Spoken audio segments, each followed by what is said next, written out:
Hello student, Delhi public school की online classes में आपका स्वागत है। आज हमारा 14 चैप्टर चार फुदनों वाली टोपी चैप्टर का क्या नाम है? चार फुदनों वाली टोपी। पेज नंबर अपने 74। ये एक शिक्षाप्रद कहानी है, मतलब इससे हमें कुछ न कुछ सीखने को मिलता है। ठीक है, अपन चैप्टर स्टार्ट करते हैं। विशु की नानी ने उसे टोपी बुनकर दी, ऊन की चार फुदनों वाली टोपी। मतलब विशु एक नाम का लड़का है, उसकी नानी ने उसे टोपी बुनकर, मतलब सलाइयों से बुन करके, पहले की औरतें सलाइयों से बुन बुन करके पहनाते थे ना, तो सलाइयों से बुन करके उसको एक टोपी दी और उस टोपी के ऊपर चार ऊपर की तरफ से क्या लगे हुए थे? फुदने लगे हुए थे। विशु ने पहनी तो खुश हो गया, बोला नानी टोपी तो बहुत ही अच्छी है। विशु ने जब वो टोपी पहनी तो बहुत ही खुश हो गया और अपनी नानी को बोलता, नानी ये टोपी तो बहुत ही अच्छी है, इसे पहनकर तो मैं बिल्कुल राजकुमार बन गया। विशु अपनी नानी को बोलता है, इसे पहनकर तो मैं बिल्कुल राजकुमार की तरह लगने लग गया। सुनते ही नानी की हंसी छूट गई। मतलब सुनते ही नानी की हंसी छूटना, मतलब सुनते ही जैसे उसने बोला, नानी जोर जोर से हंसने लग गई। अगले दिन विशु टोपी पहनकर स्कूल गया। मतलब दूसरे दिन उस टोपी को पहन करके विशु कहाँ गया था? स्कूल गया था। वह बड़ा खुश था, वह बहुत ही खुश था, क्योंकि उसने चार फुदनों वाली टोपी पहन के गया था, तो उसे ऐसा लगा कि भाई ये टोपी मेरी कितनी अच्छी है, इसलिए वो बहुत ही खुश था। पर जैसे ही मौका मिला, कक्षा के बच्चे झुंड बनाकर कहने लगे। मतलब जैसे ही बच्चों को मौका मिला, मतलब बच्चे एक साथ इकट्ठा हो गए, झुंड मतलब इकट्ठा होकर के विशु के बारे में क्या बोलते हैं, देखो देखो देखो विशु की अजीब सी टोपी, चार फुदनों वाली टोपी। मतलब बच्चे झुंड बना करके विशु के बारे में गपशप कर रहे हैं, बातें करें कि देखो देखो विशु की कितनी अजीब सी टोपी है जिसके ऊपर चार फुदने लगे हुए हैं। अब देखो पेज नंबर 75 पे। विशु घर आया तो रोनी सूरत बनाकर नानी से बोला, कक्षा के बच्चे मेरा मजाक उड़ा रहे थे। मतलब जब विशु घर पे आया तो मतलब एकदम मायूस हो रखा था, रोने जैसी शक्ल बना रखी थी, और बोला, नानी बच्चों ने मेरा क्लास में क्या उड़ाया था? मजाक।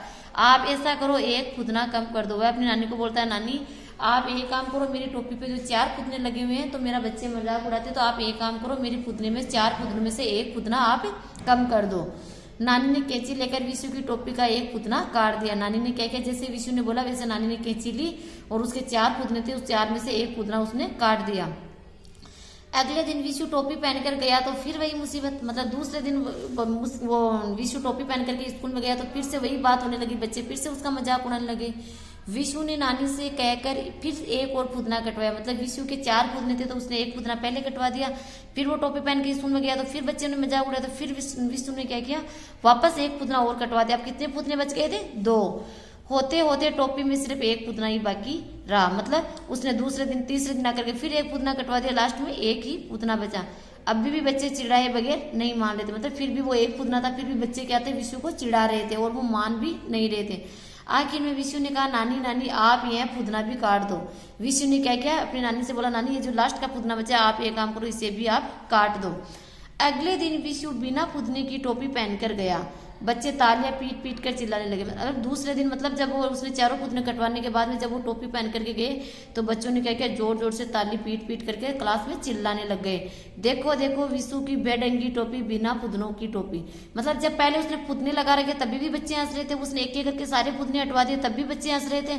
तो बच्चे बोल रहे थे देखो देखो, पहले तो बोल रहे थे बच्चे इसकी विशु की फुदनों वाली टोपी देखो, और उसके फुदने कटवाने के बाद में बोलता है कि इसकी बिना फुदने वाली टोपी देखो। स्कूल से आकर विशु ने रोते रोते नानी को सब बात बता दी। मतलब विशु स्कूल से आया और आते उसने नानी को अपनी सारी बात बता दी रोते रोते। पेज नंबर 76 पे। नानी हंसते हुए बोली, बेटा तुम चिढ़ते हो इसलिए सब तुम्हें चिढ़ाते हैं, तुम चिढ़ना छोड़ दोगे तो फिर सब ठीक हो जाएगा। विशु की नानी विशु को समझाती है कि विशु वो बच्चे तुम्हें चिढ़ाते हैं और तुम उनकी बात को अपने दिल से लगाते हो, तुम चिढ़ जाते हो तभी वो तुम्हें चिढ़ाते हैं। अगर तुम उसे चिढ़ना छोड़ दोगे तो वो तुम्हें चिढ़ाना भी छोड़ देंगे।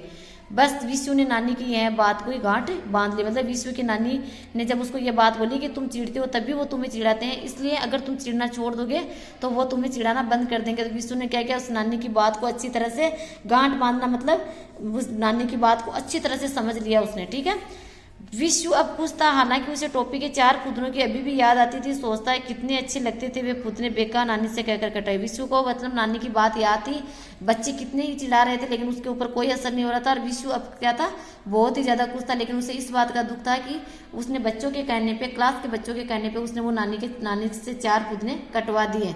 नहीं कटवाता तो कितना अच्छा था। अपना चैप्टर यहीं पे खत्म होता है। इसका संदेश देखो, हमें किसी के चिढ़ाने से कभी भी क्या नहीं होना चाहिए? चिढ़ना चाहिए नहीं चाहिए। हमें जो चीज अच्छी लगती है वो हमें पहननी चाहिए। जो भी हो, अगले अपने बारे में क्या बोलते हैं उससे अपने को कोई भी फर्क नहीं पड़ना चाहिए। ठीक है बच्चों, अब देखो इसका शब्दार्थ है।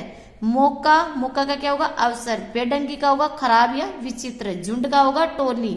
गांठ बांधना मतलब अच्छी तरह समझना या याद रखना। मजाक मतलब हंसी उड़ाना। और चिढ़ाना मतलब छेड़ना। बेकार मतलब व्यर्थ। और मुसीबत मतलब परेशानी। तो ये 1 2 3 4 5 6 7 8 ये आपको शब्द आपकी नोटबुक में राइट करने हैं। अब देखो पेज नंबर 77 पे टिक द करेक्ट वाले क्वेश्चंस देखो आप। विशु की नानी ने उसे क्या बुन कर दी थी? विशु की नानी ने क्या बुन कर दी? टोपी, स्वेटर या जुराब? टोपी बुन कर दी थी ना विशु को, तो इसमें फर्स्ट वाला टिक आपका राइट हो जाएगा। टोपी में कितने पुतले थे? 2 4 या 5? कितने पुतले थे?